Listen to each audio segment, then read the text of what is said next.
بسم اللہ الرحمن الرحیم صلی اللہ علیہ وآلہ وسلم۔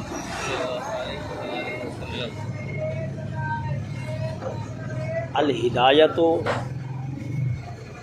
برسو الہدایت امر من لدیہ وکل شیء یعود الیہ وکل شیء یعود الیہ لہ الحمد لہ الحمد علی ما انعم علینا علی ما انعم علینا سوابق النعم سوابق النعم ولواحقها ولواحقها وألهم إلينا حقائق الحكم حقائق الحكم ودقائقها ودقائقها والصلاة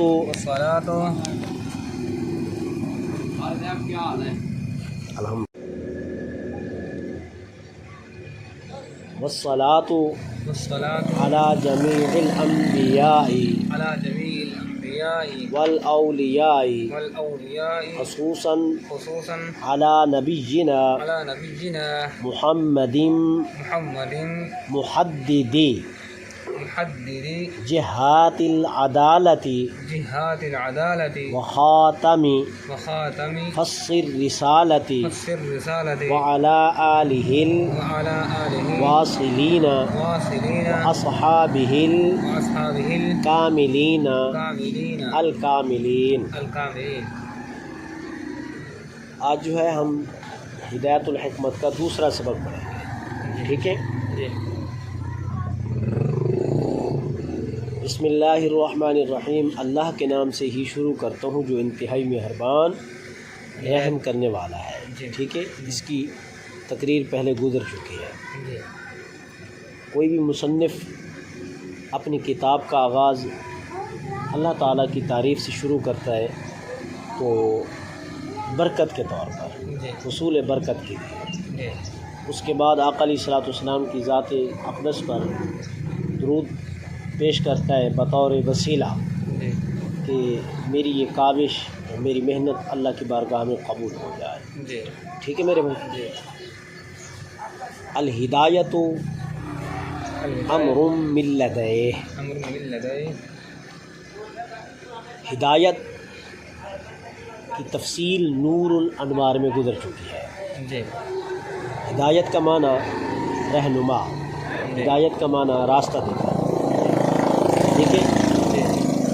اور ہدایت کی نسبت جب اللہ تعالیٰ کی طرف ہو تو اس سے مراد کیا ہوتا ہے میرے بھائی؟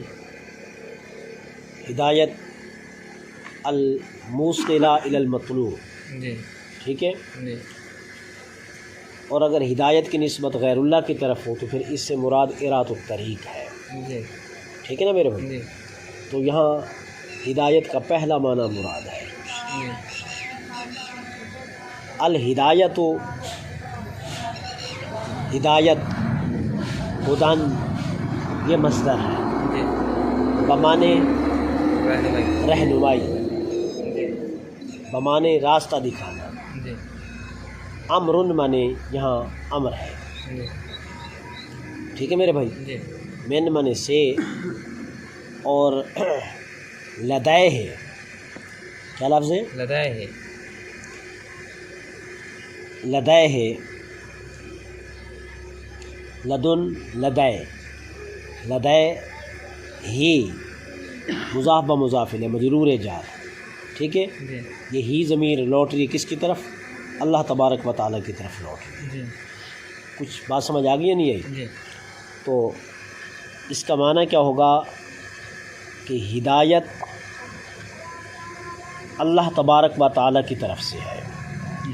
ہدایت ایک ایسا امر ہے جو اللہ تبارک و تعالیٰ کی طرف سے ہوتا ہے۔ کس کی طرف سے ہوتا ہے؟ اللہ تبارک و تعالیٰ کی طرف سے ہوتا ہے۔ اس میں دو چیزیں ہیں، ایک تو یہ ہے کہ مصنف نے اپنی کتاب کا آغاز ایک نئے طریقے سے شروع کیا ہے جو ہمیں دوسری کتابوں میں نہیں ملتا۔ دوسری کتابوں میں کوئی الحمدللہ رب العالمین سے شروع کرتا ہے، کوئی بسم اللہ الرحمن الرحیم سے شروع کرتا ہے، کوئی کس طریقے سے شروع کرتا ہے۔ تو مصنف نے ایک نیا طریقہ اختیار کیا ہے ہدایت کا. جی کس وجہ سے کہ ہر نئی چیز جو ہے وہ ایک لذیذ کا درجہ رکھتی ہے. جی کیا ہوتی ہے؟ ہر نئی کل جدید لذیذ. جی ٹھیک ہے. تو اس وجہ سے مصنف نے بنسبت دوسروں سے طرز انداز کو تھوڑا سا بدل کر بیان کیا. ٹھیک ہے میرے بھائی، تاکہ طلباء کے اندر ایک شوق پیدا ہو، اس کے اندر ایک جذبہ سا پیدا ہو طلباء کے اندر. ٹھیک ہے، اور بڑے شوق اور جذبے سے پڑھیں اس طرح. ٹھیک ہے میرے بھائی. تو اس وجہ سے انہوں نے اپنی کتاب کا آغاز الہدایت سے کیا. دوسرا جو اس میں الہدایت سے کتاب شروع کرنے کا فائدہ کہ مصنف کی کتاب کا نام ہدایت الحکمت ہے، اس وجہ سے اب آغاز بھی الہدایت سے کیا تاکہ پڑھنے والے کو پتہ چل جائے کہ میری کتاب کا نام ہدایت الحکمت ہے. ٹھیک ہے میرے بھائی. تیسرا فائدہ اس کے اندر یہ ہے کہ یہ تھوڑا سا فن مشکل ہے فلسفہ بنسبت باقی علوم سے، تو اسے کما حق کا سمجھنا تاہ تک پہنچنا انتہائی مشکل ہوتا ہے. تو مصنف نے اپنی کتاب کا آغاز الہدایت امر من لدیہ کہہ دیا. ہدایت یعنی یہ فن ایک ایسا فن ہے، وہ یہ نہ سمجھے کہ اسے پڑھ کر یہ سمجھ لے کہ یہ مصنف کا کمال ہے. ٹھیک ہے نا، یہ کس کا کمال ہے؟ مصنف کا کمال ہے. کوئی یہ نہ سمجھے، بلکہ یہ توفیق الہی ہے. اللہ تبارک و تعالیٰ کی طرف سے یہ توفیق ملی ہے، اس توفیق سے یہ عظیم کام کیا گیا ہے میرے بھائی. بات سمجھ آ گئی؟ اس میں ایک تو عاجزی اور انکساری کا بھی پہلو پایا گیا کہ اللہ تبارک و تعالیٰ کے حضور اپنے سر کو جھکا دینا اور عاجز اور منکسر القلب ہو جانا کہ اے باری تعالیٰ میں تو ایک عاجز بندہ ہوں، اس معاملے میں اگر معاملت کرنی ہے تو تو ہی مقدس ذات کر سکتی ہے. اس وجہ سے فرمایا الہدایت امر من لدیہ. ہدایت جو ہے، یہ توفیق جو ہوتی ہے، یہ لکھنے کی، سمجھنے کی، یہ اللہ کی طرف سے ہوتی ہے. یہ پہلا جملہ سمجھ آ گیا ہے. وَكُلُّ شَيْءٍ يَعُودُ إِلَيْهِ. کل شَيْءٍ مضاف مضاف مبتدا، یعود فعل ہوا ضمیر فاعل. ٹھیک ہے. الہ متعلق ہو جائے گا کس کے؟ یعود کے. یہ جملہ اسمیہ خبریہ بن جائے گا، خبر بن گیا. ٹھیک ہے. تو معنی کیا ہوگا کہ ہر چیز لوٹتی ہے یا لوٹے گی، کیونکہ مضارع ہے اور مضارع میں حال بھی پایا جاتا ہے، استقبال بھی پایا جاتا ہے. ہر چیز لوٹتی ہے یا ہر چیز لوٹے گی الہ، اسی کی طرف. کس کی طرف؟ اسی کی طرف، یعنی اللہ تبارک و تعالیٰ کی طرف. ٹھیک ہے. کوئی بھی کائنات میں کوئی چیز بھی ہے، اس کا جو ہے وہ مرجع جو ہے، اس کے لوٹنے کی جو جگہ ہے وہ اللہ تبارک و تعالیٰ کی طرف ہی ہے. ففروا الی اللہ. ٹھیک ہے. ففروا، تم جہاں بھی بھاگو، فثم وجہ اللہ، وہی اللہ موجود ہوگا. ٹھیک ہے. تو اس میں بھی کہہ رہے کہ ہماری جتنی کاوشیں ہیں، جتنی ہماری محنتیں ہیں، یہ سب جو اللہ کی طرف سے ہیں اور ہم نے اسی کی طرف لوٹ کر جانا ہے. یعنی ہمارا کچھ بھی نہیں ہے. یہ بھی ایک عاجزی پر دلالت کرتا ہے. ٹھیک ہے. لہ الحمد علی ما انعم علینا سوابق النعم ولواحقها. الحمد مبتدا ہے. ٹھیک ہے میرے بھائی. علی جار ما موصولہ، انعم فعل اور ہوا ضمیر اس کا فاعل بن جائے گا، اور علینا جو ہے یہ انعم کے متعلق ہو جائے گا. سوابق یہ سابق کی جمع ہے، بمانے گزرا ہوا، گزرے ہوئے کو سابق کہتے ہیں. سبقت، سابق. ٹھیک ہے میرے بھائی. تو النعامہ نعمت کی جمع ہے. اس کی جمع ہے نعمت کی. یہ النعامہ یہ سوابق مضاف، النعم مضاف الیہ، مضاف و مضاف الیہ معطوف علیہ. ٹھیک ہے. بوادفہ. لواحق لاحق کی جمع ہے، بمانے آنے والے، بمانے آنے والی. سوابق کا معنی پہلی اور لواحق کا معنی آنے والی. ہا ضمیر جو ہے یہ کس کی طرف لوٹ رہی ہے؟ نعمتوں کی طرف لوٹ رہی ہے. ٹھیک ہے. یہ جملہ سمجھ آ گیا ہے. لہ الحمد علی ما انعم علینا سوابق النعم. النعم اسی کے لیے حمد ہے، اسی کے لیے حمد ہے. میں تھوڑا سا اس کو نا ایک طرز انداز دوسروں سے ہٹ کر اس کو بیان کر رہا ہوں، ٹھیک ہے؟ جی کیونکہ اکثر ماشاءاللہ اسے بہت زبردست شروحات لکھی گئی ہیں، ایک سے ایک بڑھ کر لکھی گئی ہے، تو اس میں تھوڑا سا ترکیب کا رنگ بھی ڈال رہے ہیں تاکہ طالب علموں کے لیے اور آسانی ہو جائے، جی ٹھیک ہے میرے بھائی؟ جی لہ الحمد، اسی کے لیے حمد ہے، جی یا جار مجرور کو مقدم کیا، اور جب کسی چیز کو مقدم اور مؤخر کیا جاتا ہے تو اس سے حاصل کا فائدہ ہوتا ہے، جی تو حاصل کا فائدہ ہوتا ہے، تو اب اس کا معنی یہ ہوگا کہ اسی کے لیے ہی حمد ہے، جی ٹھیک ہے؟ اس پر، اسی کے لیے حمد ہے، اس پر جو انعام کیا اس مقدس ذات نے ہم پر جی پہلے والی نعمتوں کا جی اور آنے والی نعمتوں کا، ٹھیک ہے میرے بھائی؟ جی پہلے والی نعمتوں کا، اور آنے والی نعمتوں کا، جی اسی کے لیے حمد ہے، ان چیزوں پر، کیا؟ ان چیزوں پر جو اس نے انعام کی ہم پر، پہلے والی نعمتوں کی اور آنے والی نعمتوں کی۔ اب پہلے والی نعمتیں کیا ہیں؟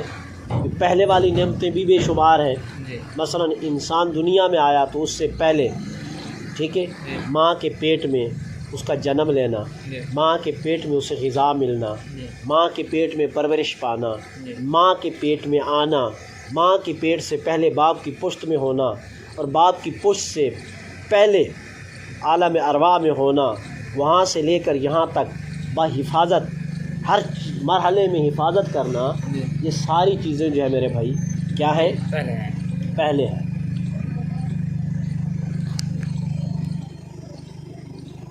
تو گزری ہی نعمتوں کو سوابق جی اور آنے والی نعمتیں کون سی ہیں؟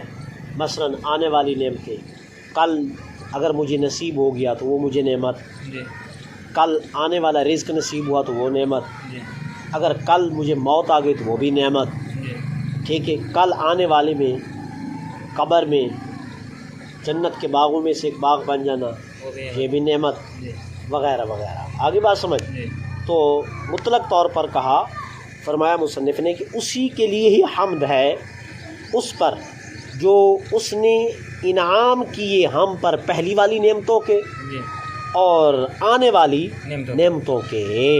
جی یہ جملہ سمجھ آ گیا میرے بھیا؟ نہیں آیا؟ جی وہ الہم الینا حقائق الحکم و دقائقها و الہم، الہم یلہم الہام بمعنی الہام کیا، جی نبیوں پر وحی ہوتی ہے جی اور ولیوں پر الہام ہوتا ہے۔ جی اگر خیر کی بات نبیوں پر منتقل ہو تو اس کو وحی کا نام دیا جاتا ہے، جی اور اگر ولیوں پر منتقل ہو تو اسے الہام کا نام دیا جاتا ہے۔ جی کسی خیر کی بات کو دل میں ڈال دینا اس کو الہام کہتے ہیں۔ جی اور الہام و الہم الینا حقائق الحکم، الہم فعل ہوا ضمیر فاعل، الینا یہ متعلق ہو جائے گا کس کے؟ الہمہ کے، حقائق الحکم مرکب اضافی معطوف علیہ، وہ عطفہ، دقائقہا مرکب اضافی معطوف علیہ، معطوف علیہ بمعطوف مفعول بھی ہو جائے گا کس کا؟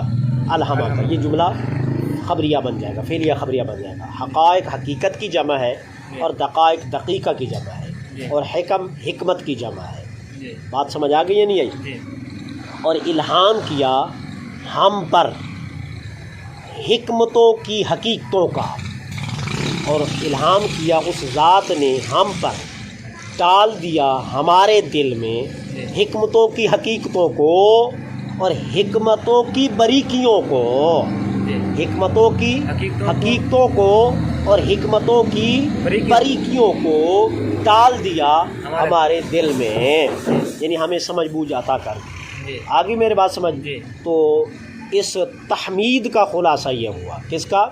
تحمید کا خلاصہ یہ ہوا کہ ہدایت اللہ کی طرف سے ہوتی ہے، اور ہر چیز نے اسی کی طرف لوٹ کر جانا ہے، اور اس پر اس نے ہم پر پہلے بھی نعمتیں کی ہیں اور بعد میں بھی نعمتیں کی ہیں، تو جو پہلے بھی نعمتوں کی بارش کرے اور مرنے کے بعد بھی نعمتوں کی بارش کرے تو پھر وہ تعریف کے لائق ہی ہے میرے بھائی، ٹھیک ہے؟